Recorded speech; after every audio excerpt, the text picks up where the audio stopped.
Bonjour, mon nom est Kitty Antoine. J'anime Nouveau Départ, un podcast sur l'immigration au Québec. Je suis animatrice, artiste visuelle et entrepreneur social. Et je suis surtout pas née au Québec. J'ai beaucoup d'admiration pour les gens qui quittent tout. Faisons l'effort de mieux comprendre cette réalité. Un nouveau départ. Bonjour tout le monde et bienvenue à un autre épisode de Nouveau Départ, ce podcast où j'avais envie de compiler des conversations autour de l'expérience d'immigration ici au Québec. Donc oui, mon nom est Kitty Antoine et comme je le dis dans mon intro, je suis femme d'affaires, artiste visuelle ainsi qu'animatrice. Et à travers mon rôle d'artiste visuel, souvent, je suis menée à participer à des installations. Je me fais inviter aussi par différents déploiements artistiques à travers le monde. Et j'étais invitée à un moment donné en Guadeloupe pour le festival Camolari. Et j'ai devant moi l'instigatrice, le cerveau, mais le beau cerveau derrière ce festival, et c'est Amélie Tintin. Bonjour Amélie, comment vas-tu? Ça va bien. Amélie, elle rit comme, c'est quoi cette introduction? Non, ça ramène. Ça ramène, hein? Ouais, exact. Et ça nous ramène aussi au fait qu'on se connaît depuis plusieurs années. C'est vrai. Amel, parce que c'est comme ça que je t'appelle, Amel. Et Amel, vraiment, quand j'ai réfléchi à ce podcast, tu étais une image très, très forte dans l'écriture de mon idée parce que, selon moi, tu incarnes vraiment un nouveau départ. Et comme je l'ai dit dans mon introduction, ces gens qui quittent tout, ou presque. Ouais. Qu'est-ce que t'as quitté, Amel? En fait, je ne sais pas si j'ai quitté quelque chose. Je sais que j'ai ramené quelque chose avec moi ici. Je ne le vois pas comme si j'ai quitté chez moi, parce que chez moi, c'est en moi. Et qu'à partir du moment où je suis, j'existe avec ce que je suis et avec ma terre et avec ma culture, tu vois. Donc, je considère pas avoir quitté chez moi parce qu'il m'habite en entier, il m'habite dans tout ce que je fais. Mais j'ai ramené, en fait, chez moi ici. Donc, c'est ma perspective, c'est ça, c'est que moi, je suis la Guadeloupe. Voilà. Je ramène la Guadeloupe, là. Alors, grâce à toi, il y a vraiment de la Guadeloupe ici à Montréal. Déjà, pas que grâce à moi. Là, je veux elle, parce qu'il y en avait avant moi, il y en aura encore après moi. Mais en fait, c'est ça, c'est que quand je suis partie quand j'ai arrêté de vivre en Guadeloupe, je ne considère pas avoir quitté la Guadeloupe. Parce que, et vraiment, la Guadeloupe est avec moi dans tout ce que je fais, toute ma vie, tout ce que je suis, tout ce que ça a construit en moi, toute la personne que je suis, l'est grâce à d'où je viens. Et ce qui fait que dans toutes les conversations que je porte, dans tous les combats que je porte, dans tout ce que je mets en place, dans tout ce que je développe, il y a chez moi. T'es arrivée ici quand? Fin 2017. Fin 2017, justement, après le dernier Camolari. Après le dernier Camolari, concrètement, j'ai décidé de venir m'installer ici. Je faisais pas mal d'aller-retour depuis quelques années parce que je développais quand même déjà beaucoup de projets avec le Québec, avec Montréal. Et fin 2017, j'ai pris la décision concrètement de venir m'installer ici. Camolari, pour les gens qui se demandent c'est quoi, c'est vraiment le nom du festival, oui. Un salon de culture urbaine exact. Installé en Guadeloupe. C'est ça. Et en 2016, tu m'invitais à y participer en tant qu'artiste visuel. J'ai pu y présenter une première expo de portraits d'artistes d'ici. C'est vrai. Là-bas, fait que ça a créé des beaux clins d'œil et surtout une belle collaboration internationale. Oui. Je t'avais vu au Québec avant. Ça veut dire que peut-être que l'idée de venir ici, en fait, je te pose la question, d'où t'es venue l'envie de venir t'installer ici? En fait, depuis 5 ans avant mon installation, je développais déjà des projets en fait de partenariat justement entre la Guadeloupe et le Québec. Et donc, je venais un peu tous les 6 mois quasiment, hein, je pense ici, avec des groupes de professionnels, des groupes de jeunes et tout. Et au fil de mes venues, je développais aussi des rencontres avec des personnes, dont toi, justement.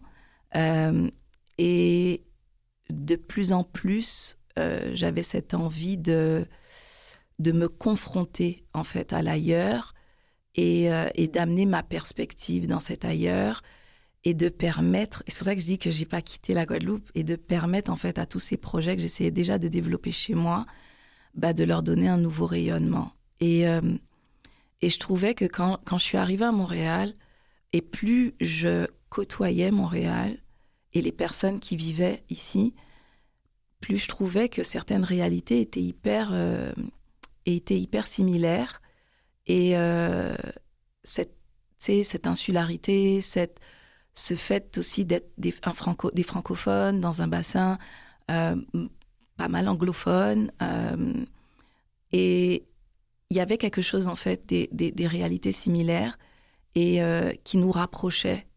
Et puis Montréal, c'était ce côté, comme tu dis, aussi international pour des artistes aussi de chez nous. Donc, c'était me permettre à mes projets d'aller plus loin.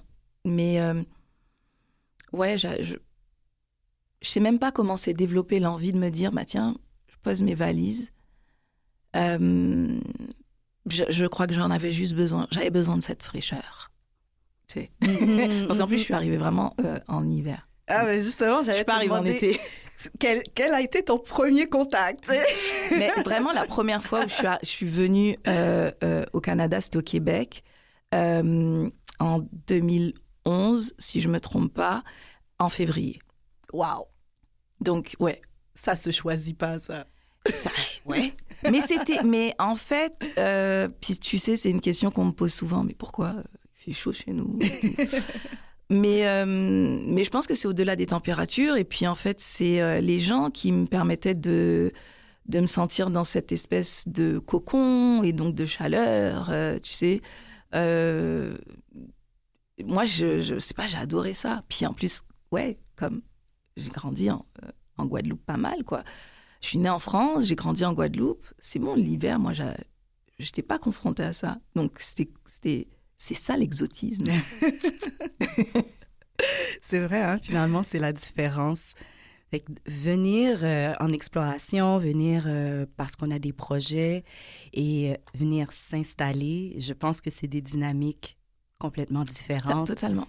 J'aimerais savoir, après cette pause musicale, c'est quoi la dichotomie que tu as ressentie entre les attentes versus là où les réalités?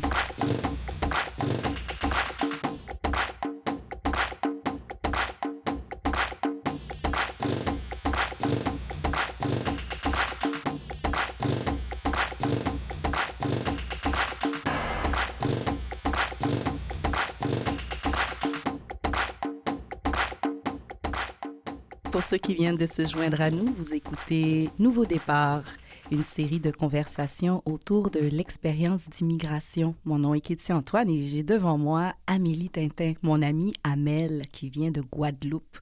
Amel, quelle est la différence entre les attentes avant de t'installer ici versus les réalités? C'est super complexe. Je vais essayer de vraiment bien synthétiser ma pensée, mais ma réflexion est super profonde dessus parce que malgré le fait que je n'avais pas l'impression de quitter quoi que ce soit, j'ai quand même quitté quelque chose. J'ai quitté une vie entière, en fait. J'ai quitté ma famille, j'ai quitté mon village, comme on dit, Et quand je dis ça, c'est pas parce qu'on a des villages, hein. Mais c'est parce qu'en fait... En ressources humaines, voilà, l'écosystème. C'est ce que je veux dire, parce que j'ai quand même des enfants.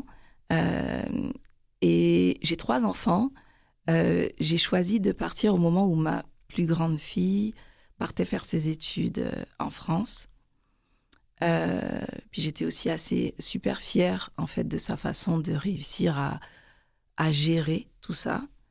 Et puis j'avais envie de me donner ce coup de pouce à moi aussi, tu sais, cette espèce d'élan.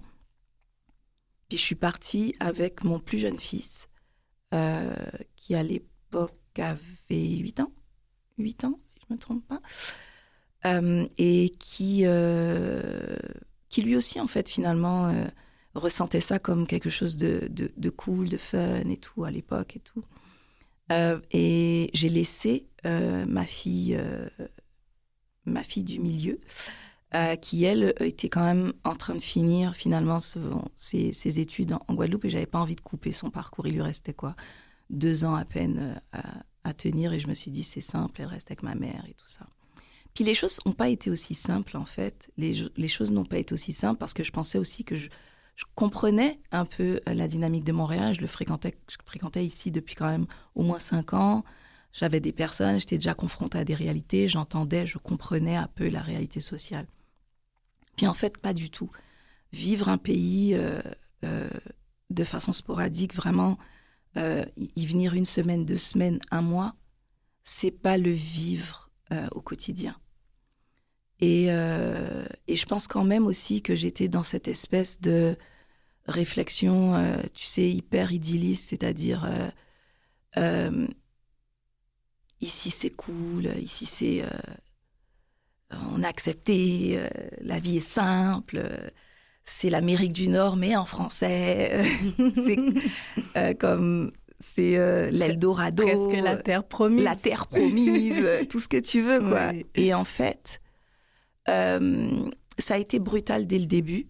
Ça a été brutal dès le début parce que ça a été brutal déjà avec le système scolaire, je te dirais. Pour mon fils, je m'attendais pas, en fait, à vivre autant d'expériences de racisme. Sérieux. Pour lui. Mm-hmm. Et en fait, c'est des petites choses aussi toutes bêtes que, je veux dire, oui, on est francophones tous, mais on n'expérimente pas la langue de la même façon et on n'exprime pas les choses de la même façon. Tu sais, donc le contexte interculturel, je ne l'avais pas non plus pris en compte. Et aujourd'hui, si je dois donner un conseil à une famille ou à quelqu'un qui vient notamment avec des enfants, c'est de se préparer dans cette interculturalité, de comprendre ce concept d'interculturalité, de comprendre notre culture d'origine, notre façon donc de parler, de la vivre, notre façon de se réfléchir en tant qu'humain, qui est une perspective, et la façon dont ici on vit cette francophonie, on vit en fait la langue, la culture et les choses, qui est une autre perspective.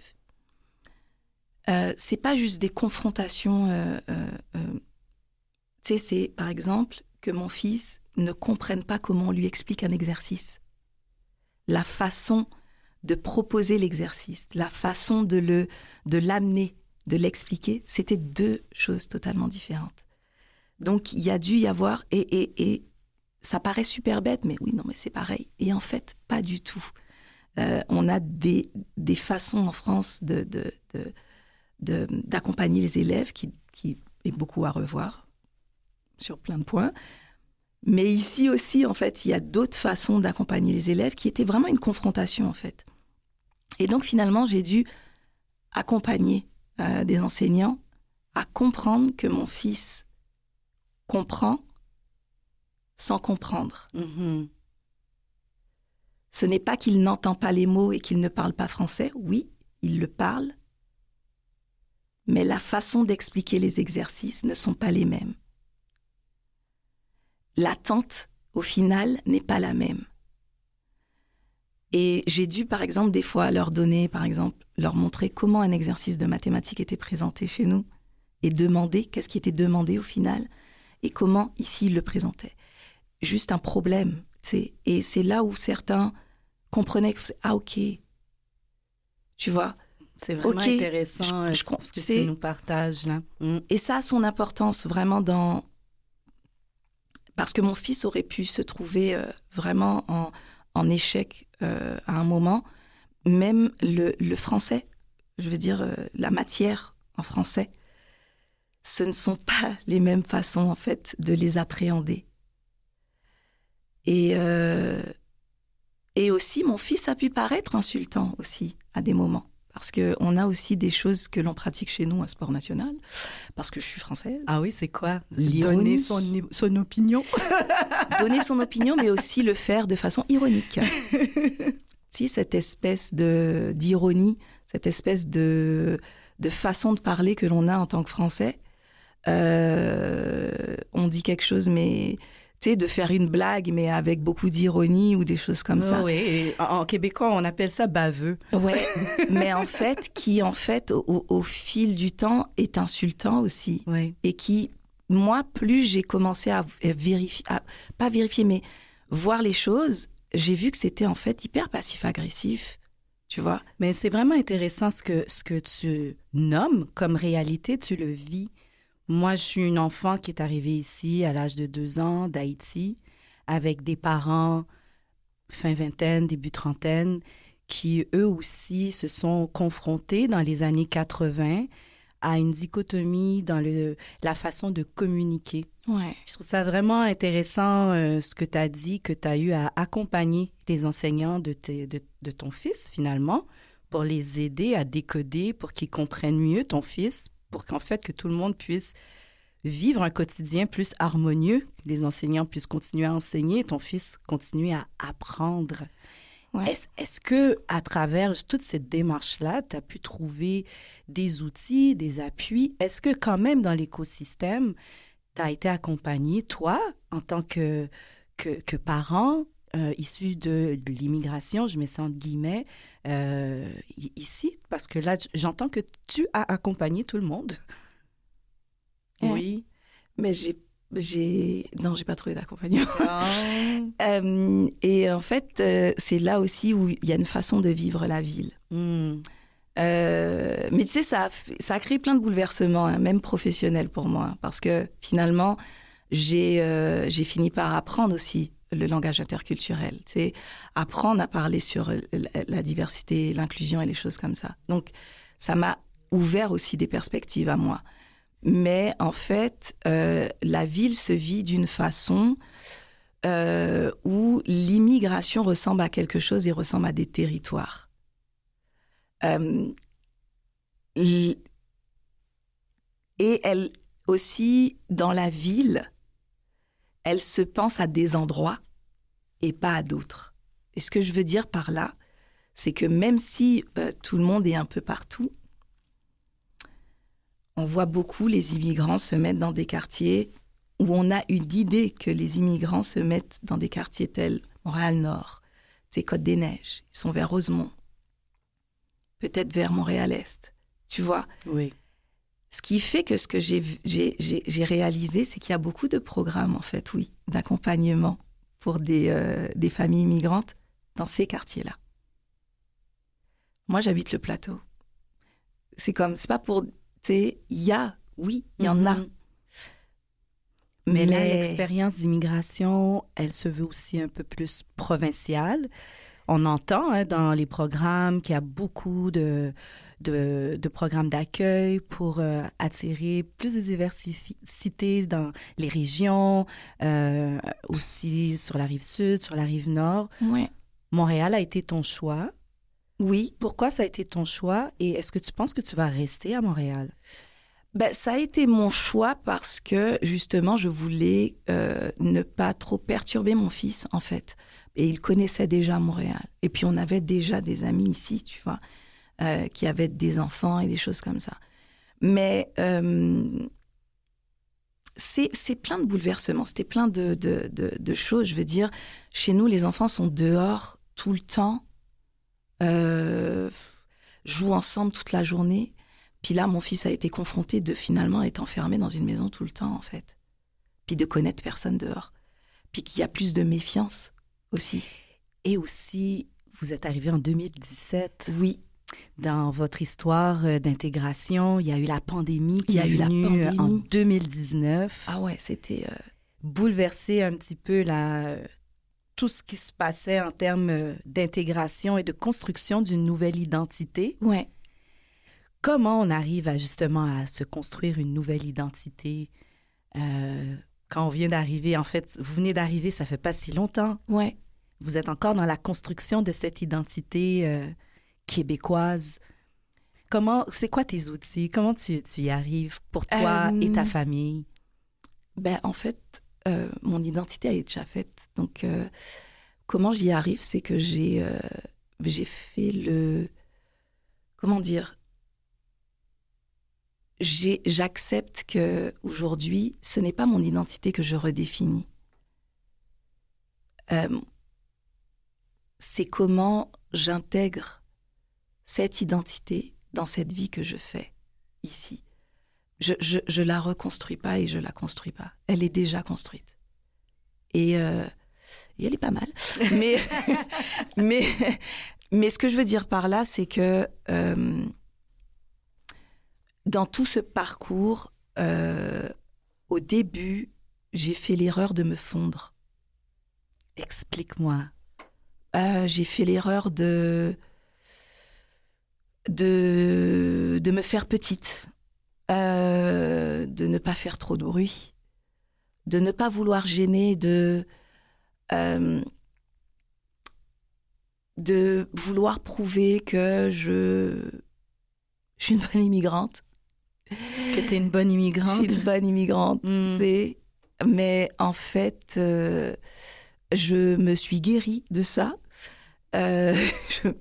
Et aujourd'hui, en fait, je suis une humaine. Donc, je suis faite d'une histoire qui a des fêlures. Je suis faite de valeurs culturelles qui me viennent d'où je viens, beaucoup. J'apprends à naviguer. Je navigue entre les êtres humains, mais je ne me redéfinirai pas pour les autres. Parce que c'est vraiment pas mal ce que je suis. Non, mais en plus, ce que je veux dire, c'est que... Est-ce qu'on peut dire que c'est comme un peu un oignon? C'est une couche de plus qui se rajoute dans ce noyau que tu es. Oui, et puis... Que tu refuses de changer. En fait, c'est ça, c'est que je refuse de m'adapter à devenir ce que l'on attend de moi. Je suis. J'existe comme je suis et je suis faite d'une histoire qui continue de s'écrire. J'ai pas fini d'écrire mon histoire, donc j'ai pas fini d'évoluer en tant qu'humain, mais je refuse en fait de me taire. Et ça, c'est quelque chose que j'ai appris de moi. Je le savais déjà. Mais quand j'ai vraiment vu que l'expérience d'immigration m'avait fait essayer de me faire petite. Et en fait, au moment où et c'est vraiment pendant la Covid, ça n'a pas été simple, notamment on le sait avec tous les mouvements sociaux, toutes les réalités que ça fait émerger. On prend beaucoup pour exemple, en fait, George Floyd, mais ici, au Canada, au Québec, il y a eu des choses aussi qui se sont faites. Il y a eu des choses qui se sont passées. Il y a eu des choses qui se sont dites par les gouvernements, tu vois, notamment sur la place de l'immigration. Et pas juste de l'immigration, mais de certaines immigrations. Donc, il y a eu des choses qui ont impacté nos vies et qui ont impacté aussi notre vision de nous-mêmes. Qu'est-ce qu'on apporte au Québec? Est-ce qu'il veut de nous, en fait? Aujourd'hui, est-ce que je suis de trop? Est-ce que j'ai envie de me battre, en fait, contre un endroit pour qui j'avais envie de planter, j'avais envie de construire, mais qui pense que ma présence détruit. Et oui, l'identité québécoise, et moi, je crois en l'histoire québécoise, je crois en l'identité québécoise, mais je suis venue amener qui je suis, pas me fondre dans une nouvelle identité. Est-ce que tu as envie de te promener au Québec ou tu penses rester à Montréal? Je ne pense pas rester à Montréal de plus en plus. Et pas forcément envie non plus de me promener au Québec. Fait que rester un peu en périphérie, mais peut-être explorer d'autres municipalités. Ou province. Oh, province! Amel, j'ai pris cette tradition de demander un texte inspirant à chacun de mes invités pour voir de quelle façon l'art, la culture peut aussi non seulement vous inspirer, mais nous inspirer, comment elle vous donne de la force et aussi nous donner de la force à travers justement cet échange. Et tu as choisi un magnifique texte de Maya Angelou que je vais me faire un plaisir de lire si tu me permets. Oh oui. Still I rise. J'ai trouvé la traduction en français, pourtant je m'élève. Vous pouvez me rabaisser pour l'histoire avec vos mensonges amers et tordus. Vous pouvez me traîner dans la boue, mais comme la poussière, je m'élève pourtant. Mon insolence vous met-elle en colère? Pourquoi vous drapiez-vous de tristesse de me voir marcher comme si j'avais des puits de pétrole pompant dans ma salle à manger, comme de simples lunes et de simples soleils, avec la certitude des marées, comme de simples espoirs jaillissants, je m'élève pourtant. Voulez-vous me voir briser, la tête et les yeux baissés, les épaules tombantes comme des larmes, affaiblies par mes pleurs émouvants? Est-ce mon dédain qui vous blesse? Ne prenez-vous pas affreusement mal de me voir rire comme si j'avais des mines d'or creusant dans mon portage? Vous pouvez m'abattre de vos paroles, me découper avec vos yeux, me tuer de toute votre haine. Mais comme l'air, je m'élève pourtant. Ma sensualité vous met-elle en colère? Cela vous surprend-il vraiment de me voir danser comme si j'avais des diamants à la pointure de mes cuisses, à la jointure de mes cuisses? Hors de mes cabanes honteuses de l'histoire, je m'élève, surgissant d'un passé enraciné de douleur, je m'élève. Je suis un océan noir, bondissant et large, jaillissant et gonflant, je tiens dans la marée, en laissant derrière moi des nuits de terreur et de peur, et je m'élève vers une aube merveilleusement claire. Je m'élève en portant les présents que mes ancêtres m'ont donnés. Je suis le rêve et l'espérance de l'esclave. Je m'élève, je m'élève, je m'élève.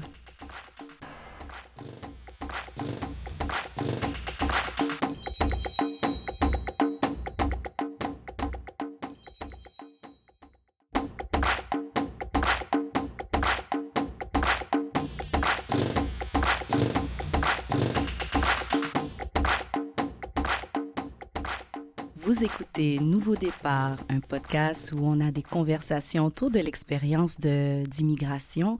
Et j'ai une magnifique conversation avec, je peux le dire, mon amie Amel, Amélie Tintin. Amel, qu'est-ce que tu fais comme travail? C'est la question la plus difficile. Parce que je fais ce que je veux. Mais comme il faut un titre, actuellement, je suis consultante en développement stratégique. J'accompagne aussi les entreprises, les organisations dans une démarche en fait EDI, dans une démarche aussi d'interculturalité. Je donne des formations aussi en interculturel, en équité, diversité, inclusion.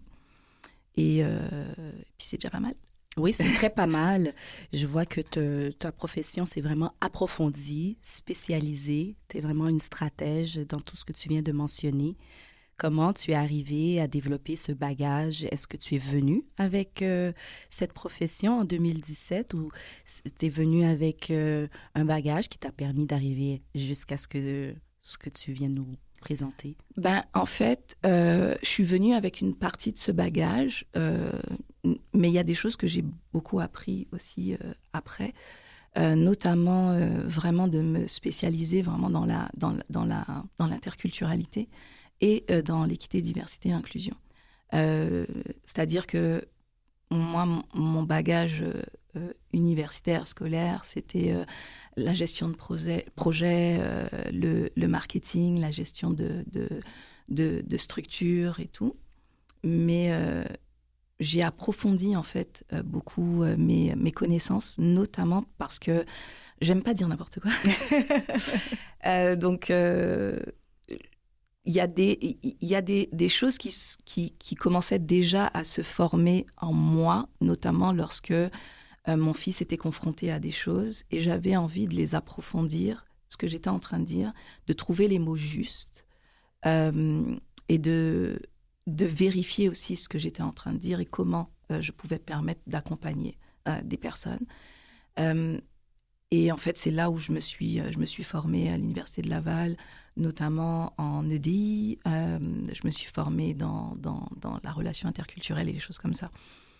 Et puis, justement, la Covid a fait que, avec, comme je t'ai expliqué tout à l'heure, les mouvements sociaux, les choses comme ça, beaucoup de choses ont émergé et certaines structures ont vraiment commencé à prendre la décision de créer des postes, notamment en EDI.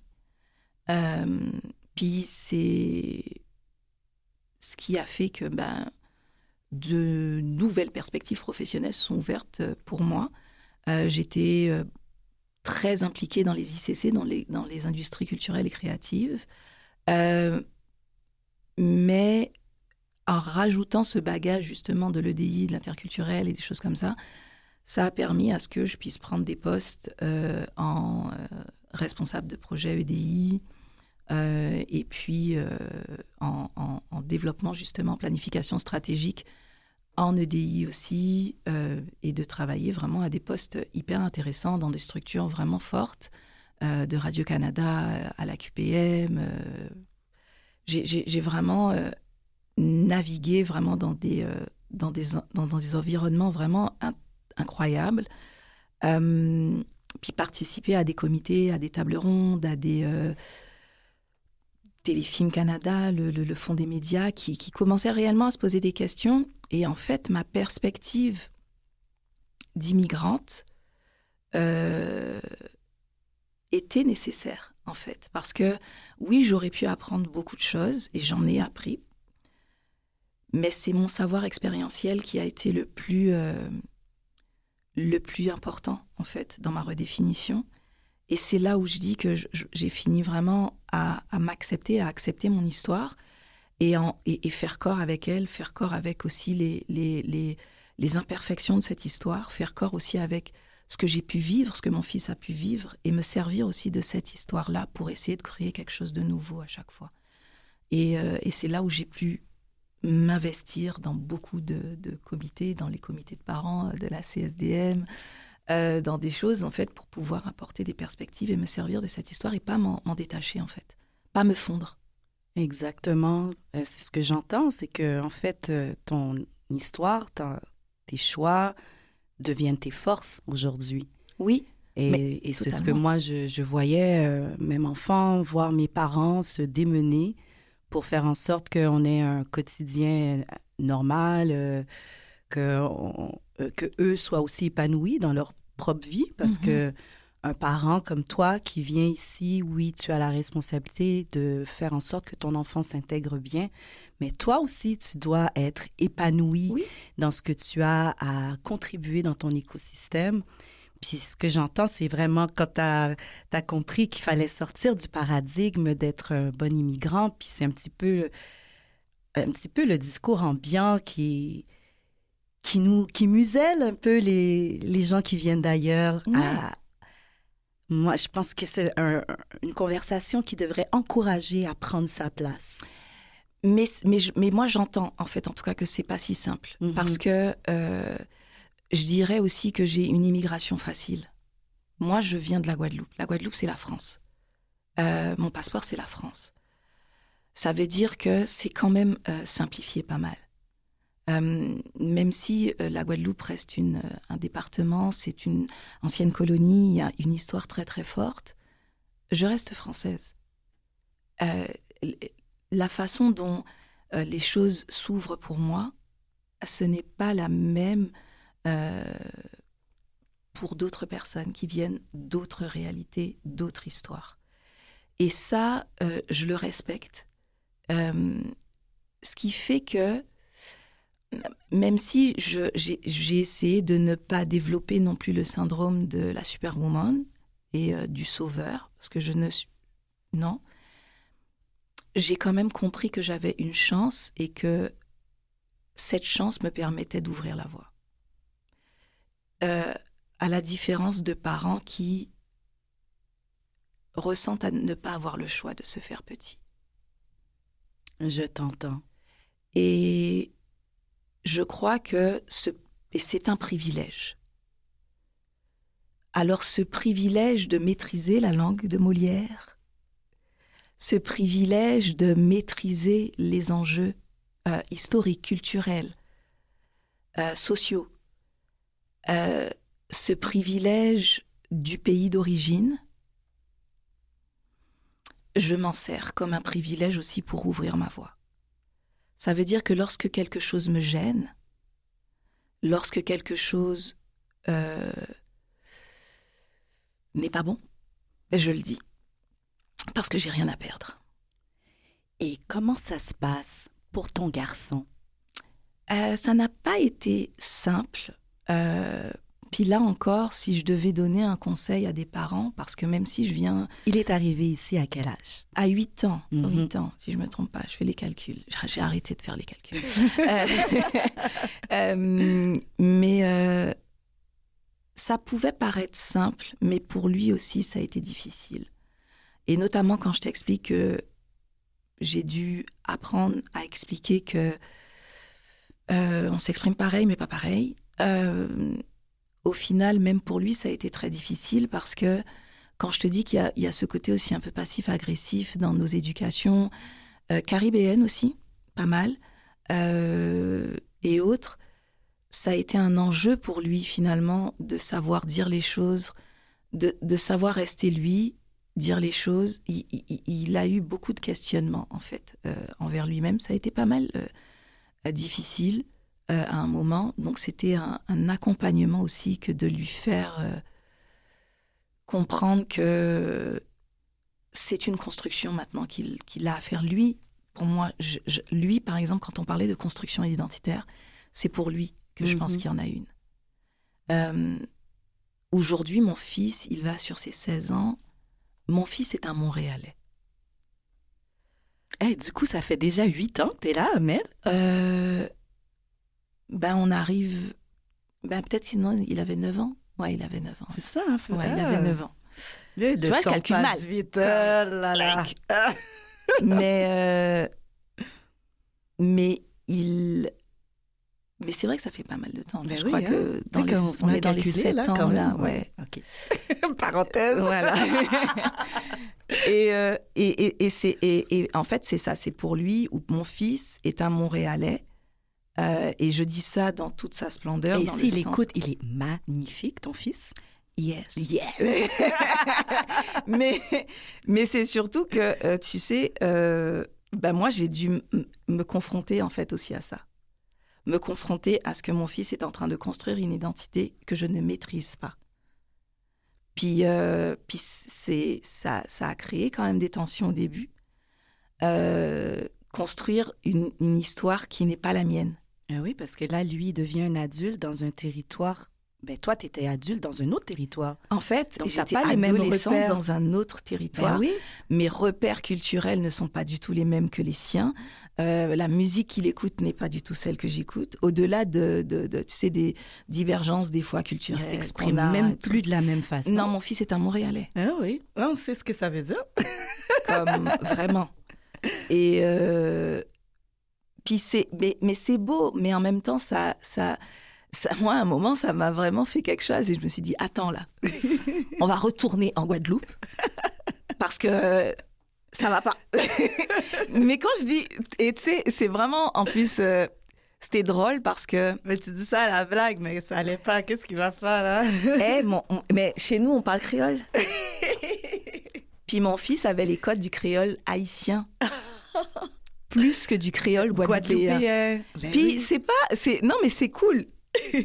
Mais tu peux comprendre quand même que lorsque t'as, tu sais, t'as ton toit là et tu veux qu'il prenne en fait dans sa source et qu'il se dise mais non, Ben on oui, a qu'ils quelque chose. saisissent les subtilités, Subtilité, là. tu sais. Oui. Et mais c'était drôle parce que même dans sa façon de s'exprimer, tu sais, cette espèce de façon de parler qu'ils ont à la montréalaise, qui est un mélange de tout un tas de cultures.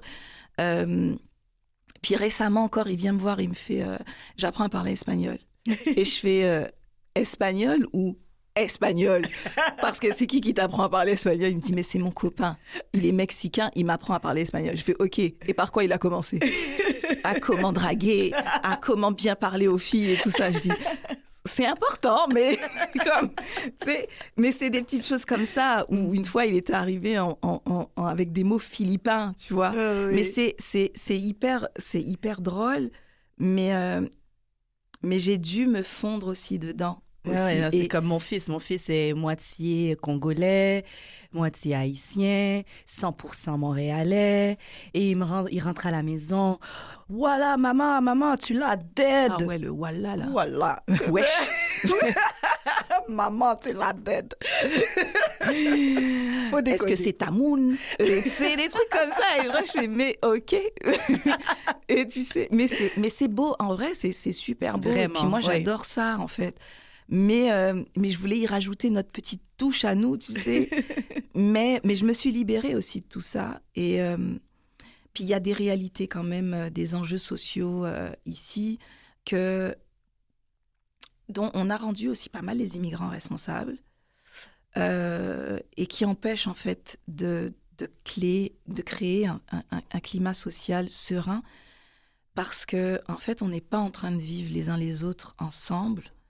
On est en train de créer des espèces de clivages, des espèces de problématiques, de ramener des problématiques dans les mains de certaines personnes, alors que cette société, on l'a bâtie ensemble. À la fin de la journée, c'est exactement ça. On l'a Ouais. bâtie ensemble et en fait, le mieux est qu'on se comprenne les uns les autres pour pouvoir créer un climat serein pour nous tous, tu vois. Puis je te dirais que c'est ça, en fait. Ce qui des fois va me pousser dans mes retranchements, c'est encore cet apprentissage que je dois faire sur de comprendre, en fait, tout ce climat, d'où il vient, qu'est-ce qui se crée, qu'est-ce qui s'est créé. Mm-hmm. Et toi, tu es aussi un esprit très analytique comme personne. De énorme. base. Ouais. Tu aimes comprendre. J'aime comprendre. J'aime comprendre parce que les choses ne viennent pas comme par magie. Tu es comme une artiste scientifique. Ah, mais totalement. Même peut-être plus scientifique, artiste que... Moi, je suis hyper mathématique. Mais j'aime comprendre, en fait. J'aime lire, je lis énormément. J'aime comprendre l'histoire. J'aime savoir d'où partent les choses. Qu'est-ce qui... Tu sais, et c'est ça aussi qui me permet de voir que les choses... c'est pas de la magie, en fait. On pourrait prévenir des choses. On ne le fait pas parce qu'on s'en dédouane, mais aujourd'hui, on doit pouvoir créer ce Québec ensemble. Ah oui. Parce qu'on veut tous... Il n'y a personne qui veut voir effacer le Québec. Plus on se comprend, plus on se rassemble, plus on se ressemble. Mais aussi, on a fait le choix de venir y vivre parce qu'on voulait participer à sa construction, mais pas parce qu'on voulait lui retirer son essence, tu vois. Et moi, ça me plaît, en fait, d'avoir des expressions aussi québécoises dans mon langage. C'est quoi ton expression préférée? Tabarnak. Bip! Eh bien, tu vois, voilà, ça aussi, c'est très drôle. Tu vois ce bip que tu fais? Oui. Ça ne fait pas écho. Jusqu'à maintenant, ça ne fait pas écho en moi. Moi, je ne suis pas en train de dire quelque chose de mal en disant ça. Non, mais c'est même culturel, le bip. Mais ça suit toujours. Mais c'est parce sac. que... Mais tu sais, c'est parce qu'en fait, je ne suis pas née, moi, avec... Oui. Ça, le bagage tu vois, de l'explication qui vient derrière. Ce qui fait que moi, quand je le dis, c'est juste fun. C'est juste un mot. C'est juste un mot. Mais ça fait pas écho, tu vois. Et d'autres feront écho. Mais t'inquiète, ça fait de moins en moins écho. mais c'est des... Mais j'ai des façons de dire les choses aujourd'hui. Moi, quand je rentre en Guadeloupe ou que je parle avec ma famille, elles me disent tout de suite « Ah ouais, oulala, ah ouais ». Et elles me font « Ah ouais ». Ah ouais, là, tu sais. Mais tu dis « Non, toi, t'es toujours la Guadeloupéenne, tu vois ». Et en fait, pas du tout. J'ai un débit qui devient de plus en plus québécois. J'ai une façon de vivre la langue qui est de plus en plus québécoise. Et puis moi, ça, j'adore ça. Et d'ailleurs, au final, je commence à même faire exprès, mais j'adore ça, c'est... oula. Mais j'adore ça et j'aime cette québécoise aussi que je deviens. Tantôt, tu as dit, peut-être qu'il faudrait retourner, peut-être à la blague ou pas, quand tu parlais justement de l'intégration, la nouvelle identité de ton fils. Oui. Moi, tout de suite, ça a fait un peu écho à une expérience personnelle.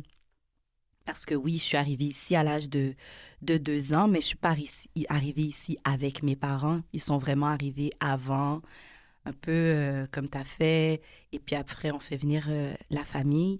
Et par contre, la dichotomie entre les attentes et la réalité, elle a été énorme pour mon père. Mon père a très mal vécu son expérience d'immigration ici au Québec. Ça le changeait. Et quand j'ai eu 12 ans, ils ont décidé, mes parents, que mon père retournait. Ouais. Parce qu'il était vraiment en train de mettre sa santé mentale à l'épreuve. Ça a déchiré ma famille, ce retour. Est-ce que toi, je ne te pose pas la question dans le sens que tu vis quelque chose qui ressemble à ça, mais juste le fait que tu aies mentionné Nolan, ah mon Dieu, excuse-moi, j'ai mentionné le nom de ton fils, je voulais pas, mais salutations. si ça se passe pas comme il faut, on retourne, genre pour aller s'assurer que cette identité du pays, de la Guadeloupe, elle ne s'évapore pas. Est-ce que c'est dans ce sens-là que tu disais ça? Oui, ouais, c'était vraiment ça parce que je suis très, très proche de ma culture, que ce soit dans la musique, dans la façon de la vivre et dans les saveurs culinaires. Moi, je suis très, très proche de l'histoire de chez moi. Et puis ça m'a été transmis par mes parents. Mais ce qui est drôle, c'est que quand on est rentré... on est rentré quand même plusieurs fois, mais notamment l'année dernière, on est rentré dans la période de son anniversaire, donc pendant le carnaval. Mm-hmm. Puis, moi, je peux dire que ça a créé un choc pour mon fils. Il avait oublié. Il avait vraiment oublié. Il revoyait les choses. Parce qu'il était parti à l'âge de 8 ans. Il réapprenait. Mais oui, mais moi, j'avais pas fait j'avais pas fait ce chemin-là. Parce que pour moi, il était grand, là. Et il savait, en fait. Puis en fait, non. Il s'est construit ici. Et quand il est rentré, vraiment l'année dernière, parce que justement, la Covid avait fait qu'on ne pouvait plus y retourner à un moment, il y avait moins d'avions, et puis ça devenait difficile, et puis après, réalité oblige, voilà quoi. Et donc, ça faisait au moins 2 ans qu'on n'était pas revenus. Et en fait, 2 ans, ça paraît peu, mais c'est beaucoup pour un enfant. Tu sais, de passer de 10 ans à 12, 13. Ben oui, c'est une vie. En fait, c'est autre chose, tu sais. Et en fait, quand il est rentré, ça lui a fait un choc. Et lui, il a ressenti le besoin d'y retourner beaucoup plus souvent. Et quasiment à dire qu'il voulait y retourner. Pour lui, il veut retourner y vivre. Ça se vit comment, ça? Ben, ça... J'avoue que ça m'a fait un truc. Je me suis dit, mais je fais tout ça pour toi. Pourquoi tu veux retourner là-bas? Mais c'est surtout que je voulais pas non plus qu'il ait à l'effet inverse, qu'il prenne le retour chez lui comme un vacancier. Parce qu'en fait, il avait vécu son île sur une courte durée. Et c'est là où moi, j'ai essayé de lui dire, oui, c'est ta culture d'origine, c'est ton chez-toi. Sauf qu'en fait, tu n'es plus juste ton chez-toi. Ça veut dire que vivre ton chez-toi, aller à la plage, vivre le carnaval, vivre les choses de façon détachée et les vivre au quotidien, ce sont 2 perspectives différentes. Ça veut dire que je ne t'empêcherai pas d'y retourner. Par contre, retourne-y conscient.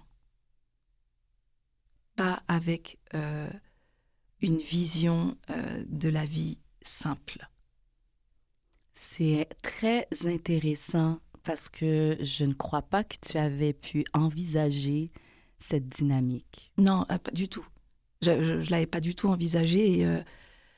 Mais en fait, ce qui est drôle, c'est que en fait, tous mes enfants veulent y retourner. Ma plus grande fille y est retournée, ne veut pas venir vivre ici. Elle veut rester en Guadeloupe. Mon fils veut y retourner, il veut construire des choses là-bas.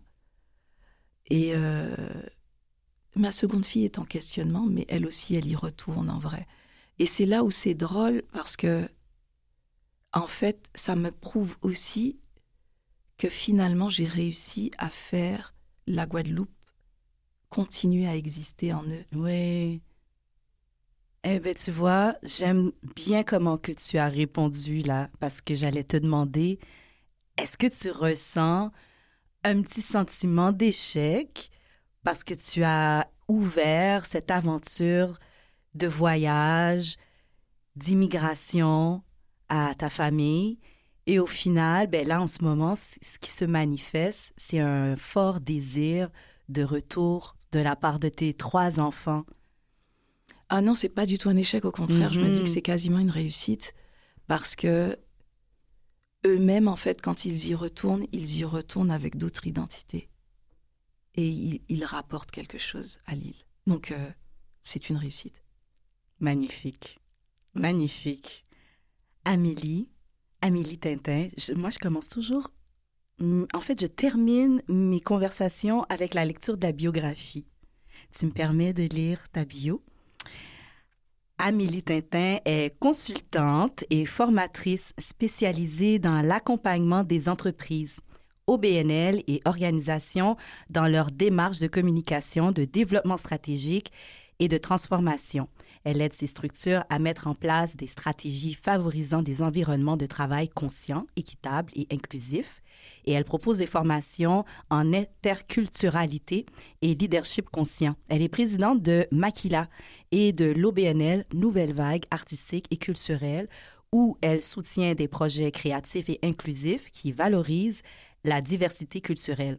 Avant de s'installer au Canada, Amélie dirigeait Gualabel, en Guadeloupe, une structure dédiée à la promotion de la culture urbaine avec des festivals, expositions et ateliers conçus pour soutenir les jeunes issus des quartiers difficiles, souvent en décrochage scolaire et confrontés à des défis personnels. En tant que directrice par intérim de DAM, Diversité artistique Montréal, et membre de l'équipe EDI de Radio-Canada, dirigée par Yolande James, Amélie a renforcé sa mission de diversité et d'inclusion. Elle s'implique activement dans Advance Music Canada pour accroître la visibilité et le soutien de la communauté noire dans l'industrie musicale canadienne. Mère de 3 enfants, Amélie continue à créer des ponts entre le Canada, la Caraïbe et l'Afrique, développant des initiatives comme des camps d'écriture, des résidences de création et des collaborations internationales qui nourrissent la diversité et le développement des talents. Hey, merci beaucoup, Amélie Tintin, mon amie Amel. Merci, toi. Merci Vraiment. pour cette conversation. Merci beaucoup pour ta générosité. Tu continues à être un modèle pour moi, même si ça te gêne des fois. Mais tu es vraiment une belle personne, Amélie, et puis je te souhaite tout le meilleur pour la suite de ton parcours. Merci. Ça, c'est ce que moi, je te souhaite. Qu'est-ce que toi, tu désires qu'on te souhaite? Qu'est-ce que je désire qu'on me souhaite? En fait, d'avoir encore la possibilité d'écrire de nouveaux chapitres. C'est exactement ce que moi et tous mes auditeurs et tous mes complices de Canal M te souhaitent également, Amélie. Merci. Merci. À une prochaine fois. À très bientôt, j'espère. Ouais. Alors, vous écoutiez un autre épisode de Nouveau Départ où on a vraiment de conversations lumineuses autour de l'expérience d'immigration, comment ça se vit, comment ça se partage, comment on s'auto-inspire, comment on rend nos déplacements et nos intégrations pertinentes pour nous-mêmes et nos écosystèmes. Nouveau Départ est présenté par Union Urbaine et Canal M. À la mise en onde, Mathieu Tessier. Chef diffusion technique, Jean-Sébastien Laliberté. Trame sonore originale par Na Agnan. À l'animation et à la recherche, moi-même, Kitty Antoine. Et je vous dis à très bientôt.